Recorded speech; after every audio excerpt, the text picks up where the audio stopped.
Semelhantemente, quanto a diáconos, é necessário que sejam respeitáveis, de uma só palavra, não inclinados a muito vinho, não cobiçosos de sorte da ganância, conservando o mistério da fé com a consciência limpa.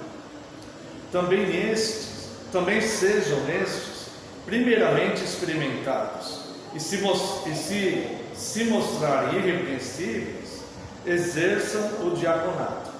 Então, veja que no verso 8 ele fala semelhantemente. Então, os mesmos critérios praticamente usados para presbíteros e pastores se aplica também ao ofício diaconal, tá? É necessário que seja respeitável, de uma só palavra, ou seja, uma pessoa que você possa confiar nele. Você confia nessa pessoa, entendeu? Aquela pessoa que te fala sim, é sim mesmo, fala não, é não. Você não tem dúvida disso. É uma pessoa confiável, tá? Não inclinados a muito vinho, a mesma coisa, para que não caia em situações indecorosas, né? E tudo mais, tá? Não cobiçosos de sorte da ganância, ou seja, o primeiro objetivo dele não pode ser ver no Evangelho uma fonte de lucro, né? Ou ele querer usar a igreja, os irmãos, tudo, por uma espécie de exploração da fé, porque ele quer enriquecer. Não pode ter esse tipo de comportamento, ao contrário, né? Contentai-vos com o que tens, tá? Conservando o mistério da fé com a consciência limpa. Isso aqui, irmãos, é muito importante. A nossa consciência, não só para diáconos ou para oficiais, mas para todos nós, né? A palavra de Deus diz assim: se a tua consciência não te condena, bem-aventurado sois. Então não importa, às vezes as pessoas entendem mal o que a gente fez, o que a gente falou, alguma atitude.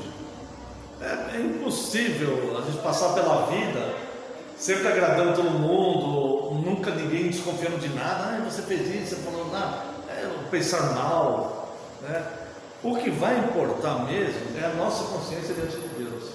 Então o cristão, ele tem que ser suficientemente maduro e treinado para ele saber quando ele errou, se entristecer realmente, se arrepender, falar: Senhor, perdão porque de fato eu errei, confessar a Deus, abandonar e tal.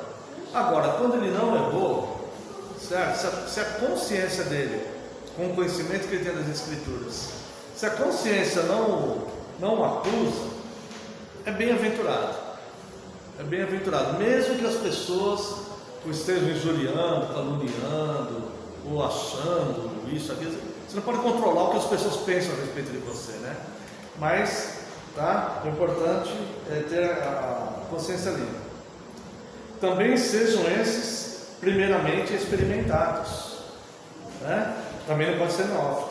E se mostrarem irrepreensíveis, exerçam o diaconato. Agora vem aqui o verso 11, ó. Da mesma sorte quanto a mulheres, é necessário que sejam elas respeitáveis, não maldizentes, temperantes e fiéis em tudo. E agora veja logo o verso 12: o diácono seja marido de uma só mulher. Ou seja, ele não parou de falar dos diáconos. Algumas pessoas entendem assim: não, ele falou dos presbíteros e pastores, falou dos diáconos, agora ele fala das mulheres. Então as mulheres podem ser oficiais. Não é isso que ele está falando. Ele termina o capítulo 2 falando que a mulher não pode exercer, e continua, né? Fiel é esta palavra. Aí começa a falar então das características do presbítero, do pastor, do diácono. Aí ele fala, aí chega aqui no verso 11: da mesma sorte quanto as mulheres. Já vou comentar, mas olha só o verso 12: o diácono seja marido de uma só mulher. Ou seja, ele continua falando do diácono.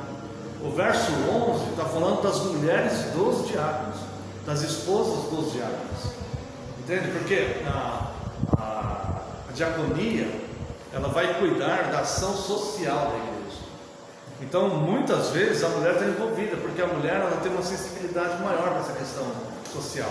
Às vezes ela percebe alguma coisa: nossa, a família tal lá está precisando de uma coisa. Às vezes Às vezes o homem não percebe, né? Tem coisas que o homem não percebe e a mulher percebe. Essa é uma realidade, a gente sabe que é assim, né?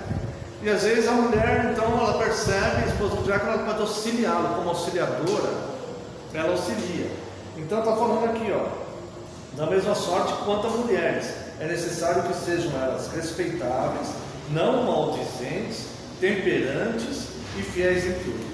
Imagina uma esposa de diácono que seja maldizente.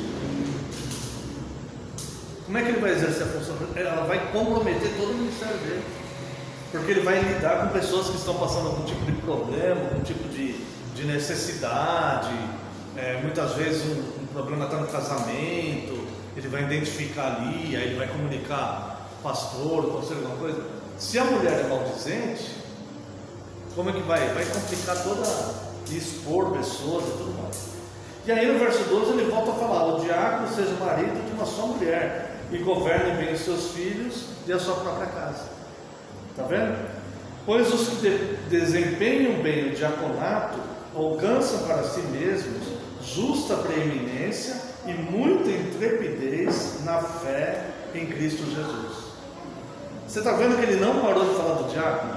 O verso 11 vai falar da mesma sorte as mulheres, e o 12 e o 13 ele continua falando dos diáconos. Então ele está se referindo às esposas dos diáconos, tá?